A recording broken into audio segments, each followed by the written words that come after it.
ഒരു birthday card ഉണ്ടാക്കിയാലോ? നമ്മളെ ഫ്രണ്ട്സിൻ്റെ ബർത്ത്ഡേക്കൊക്കെ വേണമെങ്കിൽ നമുക്ക് ഇതേപോലെ ഒന്ന് സെറ്റാക്കാം. ഒരു കട്ടിയിലെ പേപ്പർ എടുക്കുക, ഫോൾഡ് ചെയ്യുക. അതിൻ്റെ ഒരു ഭാഗം മാത്രം മതി നമുക്ക്. പിന്നെ വീഡിയോയിൽ കാണിച്ച മാതിരി ഈ സൈഡിൽ നിന്ന് ഒരു ഡോറ് മാതിരി സെറ്റാക്കാം. പിന്നെ ബർത്ത്ഡേക്ക് കേക്ക് മുഖ്യം ബിഗിലേന്നാണല്ലോ. ഒരു ചോക്ലേറ്റ് കേക്ക് തന്നെ ഞാൻ ഇവിടെ സെറ്റാക്കിയിട്ടുണ്ട് കേട്ടോ.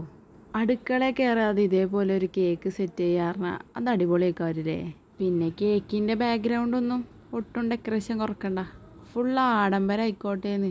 ഇതേപോലെ പോപ്പർ പൊട്ടിയ മോഡലാട്ടോ നമ്മൾ ബാക്ക്ഗ്രൗണ്ട് സെറ്റ് ചെയ്തേ.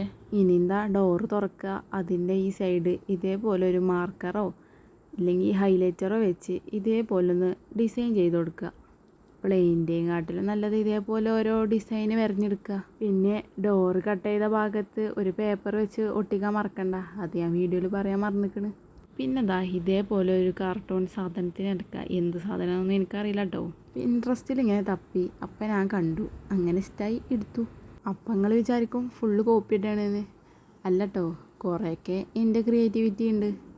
ഇതൊക്കെ ഉണ്ടാക്കാൻ ഞാൻ പറയണം എന്നില്ലല്ലോ അല്ലേ? എന്തായാലും ഇങ്ങനൊരു സാധനം ഉണ്ടാക്കുക, വരയ്ക്കുക. ഇതേപോലെ ഒരു ചെറിയ കലണ്ടർ സെറ്റാക്കി വെക്കുക. പിന്നെ നമ്മൾ കാർഡ് ഡെക്കറേറ്റ് ചെയ്യുക. ഹാപ്പി ബർത്ത്ഡേ എന്നൊക്കെ എഴുതി ഒന്ന് മോഡലാക്കുക. ഡെക്കറേഷനൊന്നും ഒരു കുറവും വരുത്തണ്ട കേട്ടോ. പരമാവധി അങ്ങോട്ട് വരയുക. കുത്തി വരച്ചിലും ഇപ്പോൾ ഒരു ആർട്ടാണല്ലോ. അങ്ങനെ കുത്തി വരച്ചതിനൊന്നും ഇപ്പോൾ കളിയാക്കാൻ പറ്റാത്ത അവസ്ഥയാണ്. എല്ലാത്തിനും ഭയങ്കര ഡിമാൻഡാണെന്ന്. എന്തല്ലേ നമ്മളെ കൈവൊക്കെ ഇങ്ങനെ പുറത്തേക്ക് വരുന്നേ.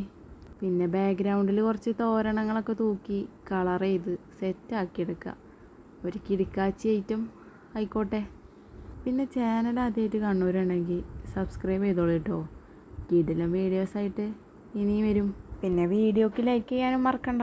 നമ്മളെ ബർത്ത്ഡേ ഗേളിന് അല്ലെങ്കിൽ ബോയ്ക്ക് ഇതേമാതിരി ഒരു വിഷ് കൊടുക്കണമല്ലോ. അങ്ങനെയാണല്ലോ ബർത്ത്ഡേ കാർഡ് ആവുക. കുറച്ച് സ്റ്റൈല് ഷെയ്ത്തൊക്കെ എഴുതി ഓരോ മുന്നിൽ കുറച്ച് ഷോ കാണിക്കാമെന്ന്. അങ്ങനെ നമ്മളെ ബർത്ത്ഡേ കാർഡ് സെറ്റായി. ഡോർ തുറക്കുന്നു, അടക്കുന്നു. അപ്പം ഇഷ്ടപ്പെട്ടാൽ ലൈക്ക് ചെയ്യാനും സബ്സ്ക്രൈബ് ചെയ്യാനും മറക്കണ്ട.